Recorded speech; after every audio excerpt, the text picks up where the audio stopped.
मामले में अचानक इजाफा रिकॉर्ड किया गया है। बुध को तेलंगाना में 14 मामले सामने आए हैं।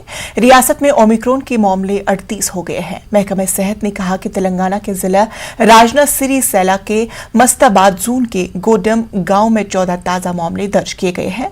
बताया जा रहा है कि एक शख्स के हाल ही में दुबई से गोडियम आया था। इसमें ओमिक्रॉन की तशखीस हुई थी। इसके राबिते में आने वाले उनकी वालिदा और अहलिया का भी कोरोना मुस्बत पाया गया है।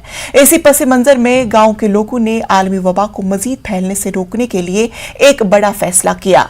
गांव वालों ने रजाकाराना तौर पर 10 दिन के लिए लॉकडाउन का ऐलान किया। गांव के लोगों ने फैसला किया कि वो बिला जरूरत बाहर नहीं जाएंगे और बाहर के लोगों को गोडियम में दाखिला नहीं दिया जाएगा। बताया जा रहा है कि मुतासरा नारायणपुरा में एक चैरिटी प्रोग्राम में हिस्सा लिया। इसके बाद हुकाम ने 53 अफराद के नमूने इकट्ठे किए और उन्हें घरों से बाहर न निकलने की हिदायत दी।